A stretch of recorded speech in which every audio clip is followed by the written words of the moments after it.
अगर आप दुख से बचना चाहते हो तो कर्म सुधार दो, कर्म को सही कर लो अपने आप ही। जैसे आज आप अगर करोगे बुरा कर्म तो उसका फल तो आपने आम का पेड़ बोया है तो आपको दूसरे थोड़ी मिलेंगे, फिर टमाटर थोड़े मिलेगा। कर्म जैसे करोगे उसका फल आपको मिलेगा। तो कर्म सुधार लो, आपका भविष्य फ्यूचर अपने आप सुधर जाएगा। लेकिन कर्म उल्टा कर रहे हो और सोच रहे हो मैं करोड़पति बन जाऊँगा, नहीं, ऐसा कभी नहीं होता। प्रकृति में पूरा न्याय है, वो किसी के साथ भेदभाव नहीं करती। बस संसार का जीवन का यही है, अगर आप नॉर्मल ज़िंदगी जीना चाहते हो तो नौकरी कर लो, कीड़े मकोड़ों की ज़िंदगी आप नॉर्मल लाइफ आपकी चल जाएगी, कभी नौकरी कर लो। और बहुत सारा पैसा कमाना चाहते हो तो आप अपना खुद का बिजनेस करो, कोई भी करो, चाहे कोई विशेष मैं एक आधे के लिए नाम नहीं लूँगा, जो भी आपको अच्छा लगता है वो बिजनेस करो और बड़ा करो, और उसका लक्ष्य परोपकार का भी होना चाहिए।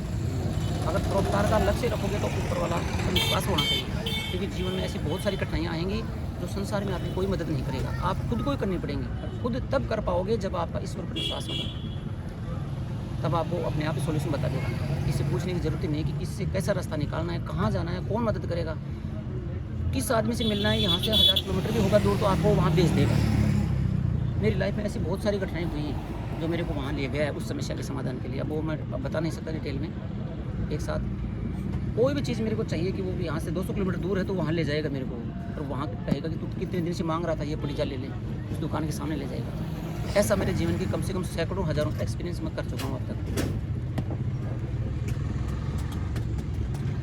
बस यही है जीवन का सार, लक्ष्य बनाओ, बड़ा इतना बनाओ कि मतलब जिसमें संसार का भी कुछ भला होना चाहिए, तब ईश्वर साथ देगा। छोटे मोटे सोचो कि मैं लाख 2 लाख 5 लाख करोड़ रुपए कमा लूँ, सिर्फ अपना ही पेट भरूँ, अपने बीवी बच्चों को पालूँ, अपने परिवार को पालूँ, तो उसमें ईश्वर साथ नहीं देगा आपका। जितना बड़ा परोपकार का सोचोगे संसार का भला क्या होगा आपके लक्ष्य से।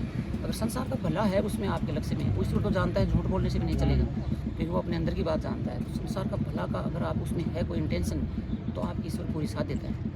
जिसको ईश्वर कहो, आपको जो भी भगवान मानते हो या ब्रह्मांड को, यूनिवर्स को, एक ही चीज़ है। तो अगर आगे जाना है तो कोई बड़ा लक्ष्य रखो आप, ऐसे छोटे लक्ष्य से काम नहीं चलेगा। बड़ा, बहुत बड़ा जो इम्पॉसिबल लगे सामान्य व्यक्ति के लिए बस की बात ही नहीं है।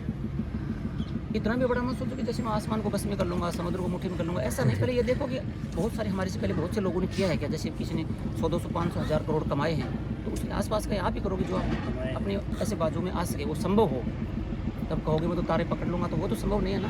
लेकिन ऐसा सोचो ना कि जिसमें जैसे मान लो आप 1000 करोड़ कमाना चाहते हो तो उतना संभव है।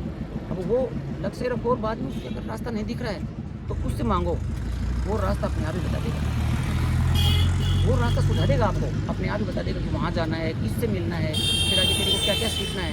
वो सारे रास्ते अपने आप ही दरवाजे खोल देता है। लेकिन दृढ़ निश्चय होना चाहिए। या 99% लोग क्या करते हैं, कोई भी काम पहले बात तो वो किसी मोटिवेशन को देख लेते हैं, फिर करते कल से मैं भी करूँगा, जोश में आ जाते हैं, फिर थोड़ा जोश में आए और फिर पहले से डर जाते हैं, उसका मन डराता है तू कर पाएगा क्या, तेरी औकात नहीं है, तो शुरुआत ही नहीं कर पाते हैं और वो मतलब वहीं के वहीं रह जाते हैं। फिर कुछ थोड़ी सी हिम्मत करके चालू कर देते हैं तो प्रकृति दूसरे दिन से उसकी परीक्षा लेती है। जैसे संसार कहो, कुछ भी कहो, उसकी बाधाएं आती है, थोड़ी सी बाधाओं से डर जाता है वो। कभी खाना नहीं मिला, कभी पूरी नहीं हुई, बिजनेस किया उसमें नहीं चला, मैंने 2 महीने में सोचा था, मैं तो सोचा महीने का लाख रुपये का कमाई लूँगा, इसमें तो मेरे आदमी 1000 रुपये नहीं कमा पाए। मतलब कहने मतलब ये छोटी सी बात आते छोड़कर भाग जाते हैं, तो सफल फिर कैसे सफल होंगे। लेकिन इसके लिए डटे रहना पड़ता है, डटे रहो डटे रहो डटे रहो, चाहे कितनी भी प्रॉब्लम्स आएँ। अगर बहुत सारी प्रॉब्लम्स आएंगी तो उस पर टिके रहो, आप डटे रहो तो आप एक दिन सफल हो जाओगे। लेकिन हर किसी में इतना धैर्य नहीं होता। सबसे बड़ी समस्या ही तो धैर्य रखना पड़ता है ना आप। नहीं है अभी किसी हाँ, के पास भी।